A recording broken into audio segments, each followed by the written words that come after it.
NATO, a lot of the countries in NATO are saying, we're going to fork out more money to these guys. So the White House was worried about it in the fall. They learned it was going to be a tougher war than they thought. I'm sure they knew it before that, but that's the best guess I can get for what he did. And so Biden gave the go to blowing. We planted the bomb, C4. We planted them earlier in May or June.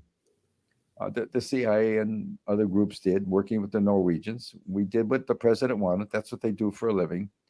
And by fall, they thought, well, what's the reason of doing it anymore?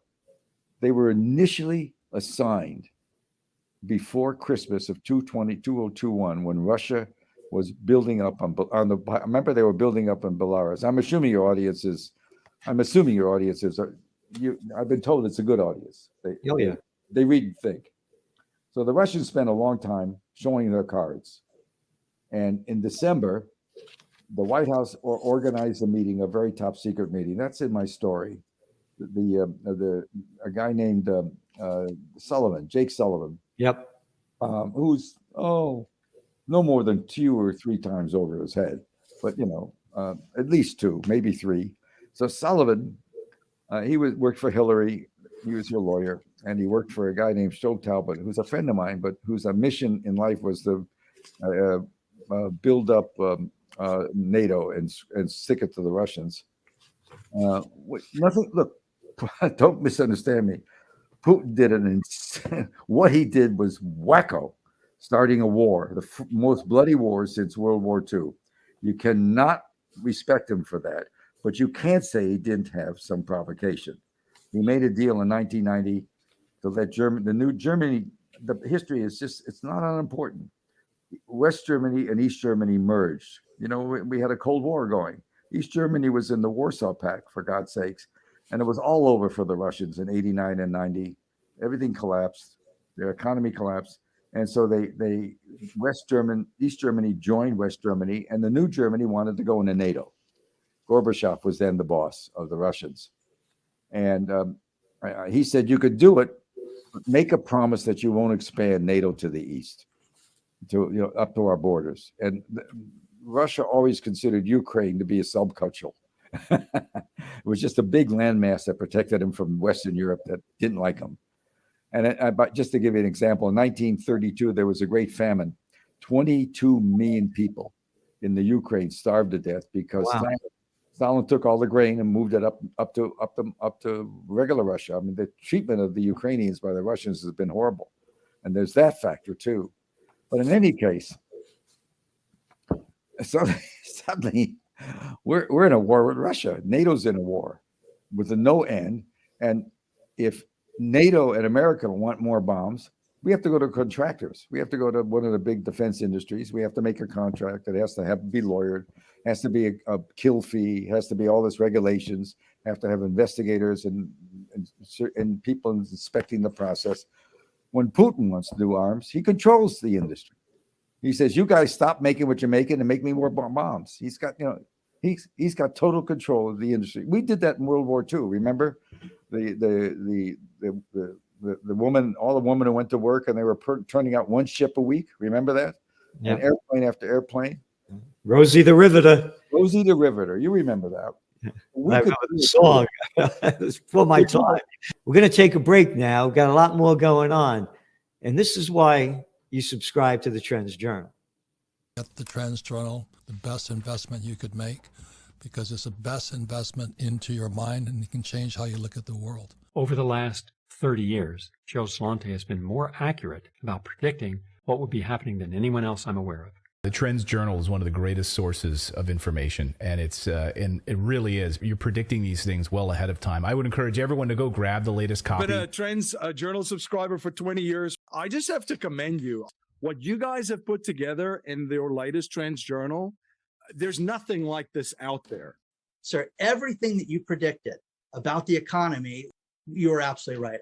So I have followed you all this time. So please take a look at the Trends Journal. You correctly forecast that the Fed would hike rates quite aggressively, correctly said that initially gold and silver would drop as the Fed starts to raise rate to 1.5% and above.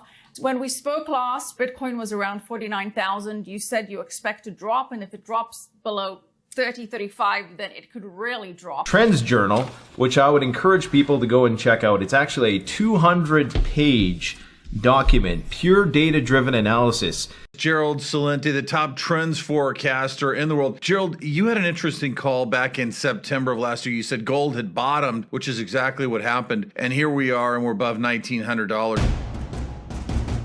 Subscribe to the Trends Journal. Read history before it happened at trendsjournal.com. I had my wife's uncle flew B-17s, 38 missions. He enlisted. After 25, you could go home. The death rate was flying over Germany in daytime bombing. We didn't have. They had air cover up to the border of Germany, and then this. I'm not kidding. No air cover. And then they got they were Navy planes, and they didn't have enough fuel to go into Germany. So when you flew the B-17, so north of London, you had a 10% loss rate. Wow. I got to tell you, the guys who did World War II just didn't talk about it. Ben Bradley, who was the editor of the Washington Post for years, was a friend of mine. Even though I was at the New York Times, played a lot of tennis with him. Good guy. Had 4 years there. Just didn't talk about it as an officer in the South Pacific. Just there was nothing to be said. The kamikaze were coming every day. Must have been an absolute nightmare.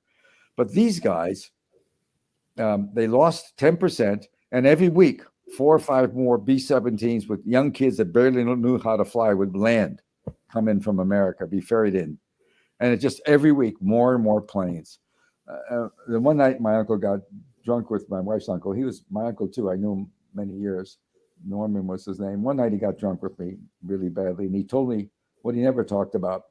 After a little while, you didn't even make friends over breakfast because you were going to go out and fly that day, and you didn't know who would come back.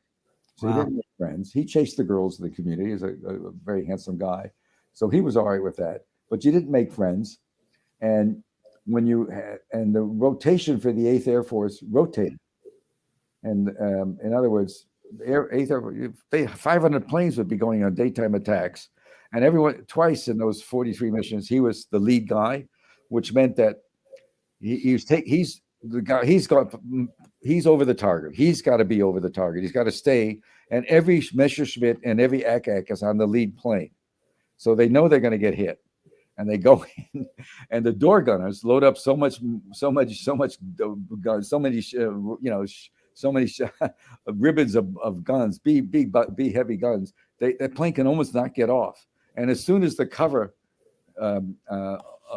left him, I don't know, not France. They were flying north of it, but anyway, as soon as they lost the cover and they crossed the border from Belgium into Germany, they lost their cover. And there's the Messerschmitts. And so the door gunners, when the first wave came, would start. It's about 15 minutes to target. They had enough.